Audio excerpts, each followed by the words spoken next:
नमस्कार दोस्तों, आप देख रहे हैं न्यूज दुनिया। आज है 2 सितंबर 2025, दिन मंगलवार। आज की हिंदी तिथि है शुक्ल पक्ष दशमी और हम लेकर आए हैं आपके लिए मध्य प्रदेश और देश की टॉप बड़ी खबरें एकदम सीधे और सच्चे अंदाज में। चलिए शुरू करते हैं आज की पहली खबर से।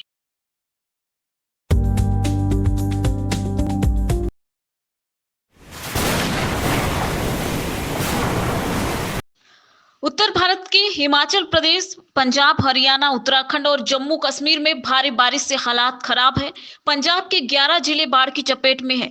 इनमें फाजिल्का, फिरोजपुर, कपूरथला, पठानकोट और बरनाला शामिल है। अब तक 1312 गांव बाढ़ से प्रभावित हो चुके हैं। जालंधर और लुधियाना के कई इलाकों में 4 फीट तक पानी भर चुका है। अमृतसर के घोनेवाला में तुलसी बांध के टूटने से आसपास के 15 किलोमीटर का इलाका बाढ़ की चपेट में आ गया है।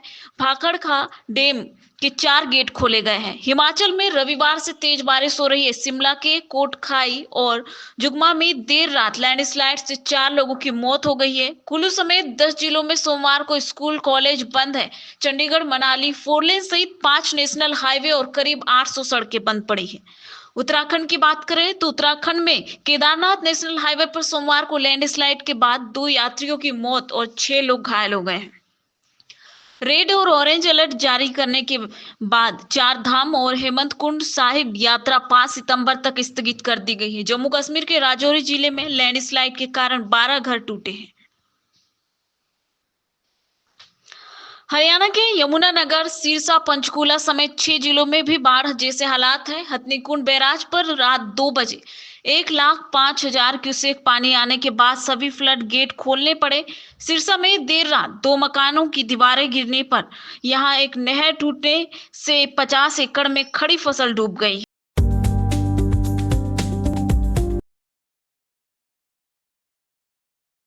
केंद्रीय मंत्री नितिन गडकरी ने रविवार को लोगों से अपील की कि वे धर्म काज से मंत्री नेताओं को दूर रखें। धर्म की आड़ में राजनीति समाज के लिए नुकसानदायक है। गडकरी नागपुर में महानुभाव पथ के सम्मेलन में बोल रहे थे। उन्होंने कहा कि राजनीतिज्ञ जहां घुसते हैं आग लगाए बिना नहीं रहते। सत्ता के हाथ में धर्म को देंगे तो हानि ही होगी। गडकरी ने कहा कि धर्म कार्य, समाज कार्य और राजनीति कार्य अलग अलग है। धर्म व्यक्तिगत श्रद्धा का विषय है। कुछ राजनीतिज्ञ इसका इस्तेमाल करते हैं और इससे विकास और रोजगार का विषय दोयम दर्जे का हो जाता है। गडकरी ने कहा कि महानुभाव पथ के संस्थापक चक्रधर स्वामी की शिक्षाएं सभी के जीवन के लिए प्रेरणा है। उन्होंने बताया कि व्यक्ति में बदलाव उसके संस्कारों से आता है। चक्रधर स्वामी ने सत्य, अहिंसा, शांति, मानवता और समानता के मूल्य सिखाए हैं। उन्होंने कहा कि जीवन में सत्य का पालन करना चाहिए और किसी को दुख नहीं पहुंचाना चाहिए। गडकरी ने समाज में ईमानदारी, विश्वसनीयता और समर्पण जैसे मूल्यों को बेहद जरूरी बताया।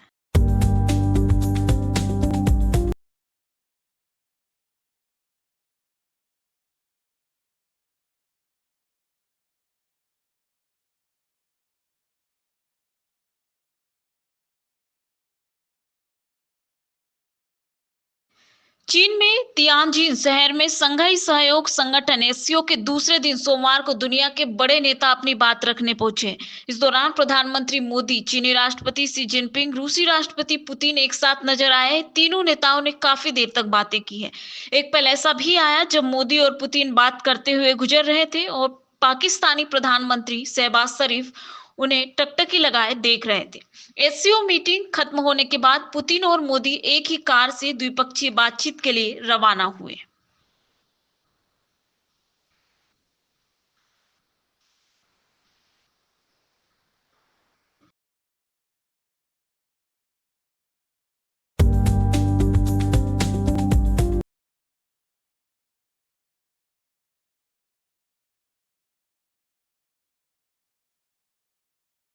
Royal Challengers Bengaluru victory ceremony के दौरान मची भगदड़ में जान गंवाने वाले फैंस की याद में मेमोरियल बनवाएगी, जहां आरसीबी के सबसे जुनूनी फैंस के नाम, उनकी कहानियां और उनसे जुड़ी चीजों को संजो कर रखा जाएगा। फ्रेंचाइजी ने यह ऐलान सोमवार को अपने 6 पॉइंट्स के मैनिफेस्टो में किया है। आरसीबी केयर नाम की इस पहल में कहा गया है कि फ्रेंचाइजी अब केवल आर्थिक मदद तक सीमित नहीं रहेगी, बल्कि प्रभावित परिवार और फैंस की याद को जीवित रखने के लिए ठोस कदम उठाएगी। 2 दिन पहले आरसीबी ने हादसे में जान गंवाने वाले हर परिवार को 25-25 लाख रुपए की आर्थिक सहायता देने का ऐलान किया था। पहली बार आईपीएल जीतने के बाद आरसीबी ने 4 जून को बेंगलुरु में विक्ट्री परेड निकाली थी और इस परेड में एम चिन्नास्वामी स्टेडियम के बाहर भगदड़ मच जाने की वजह से 11 लोग मारे गए थे और 50 से ज्यादा घायल हो गए थे। जान गंवाने वाले सभी लोग 35 साल से कम उम्र के थे। सबसे छोटी पीड़िता 13 साल की दिव्यांशी थी। मरने वालों में 3 टीनेज और 6 युवा थे, जिनकी उम्र 20 से 30 के बीच थी। सुप्रीम कोर्ट ने आज यानी 1 सितंबर को निर्देश दिया है कि अब टीचिंग सर्विस से जुड़े सभी शिक्षकों को अपनी सर्विस में बने रहने या प्रमोशन पाने के लिए टीचर्स एलिजिबिलिटी टेस्ट यानी टीईटी पास करना जरूरी होगा। जस्टिस दीपांकर दत्ता और जस्टिस अगस्टिन जर्ज महीस की बेंच ने कहा कि जिन टीचर्स की नौकरी को 5 साल हो चुके हैं उन्हें टीचर्स एलिजिबिलिटी टेस्ट क्वालिफाई करना जरूरी होगा। अगर ऐसा नहीं किया तो उन्हें इस्तीफा देना होगा या फिर कंपलसरी रिटायरमेंट लेना होगा। कोर्ट ने कहा कि यह निर्देश माइनॉरिटी इंस्टीट्यूशन पर लागू होगा या नहीं, इसका फैसला बड़ी बेंच करेगी। कोर्ट ने तमिलनाडु और महाराष्ट्र में टीचिंग के लिए टीईटी की अनिवार्यता से जुड़े एक याचिका पर सुनवाई करते हुए यह फैसला सुनाया। टीचर एलिजिबिलिटी टेस्ट यानी टीईटी एक राष्ट्रीय स्तर की पात्रता परीक्षा है जो यह तय करती है कि कोई अभ्यर्थी प्राथमिक और उच्च प्राथमिक कक्षा 1 से 8 तक में टीचर बनने के योग्य है या नहीं। यह परीक्षा राष्ट्रीय अध्यापक शिक्षा परिषद द्वारा 2010 में अनिवार्य की गई थी। ये तो थी आज की बड़ी खबरें। आपको कौन सी न्यूज सबसे जरूरी लगी कमेंट करके जरूर बताएं। वीडियो अच्छा लगे तो चैनल को लाइक, शेयर और सब्सक्राइब जरूर करें।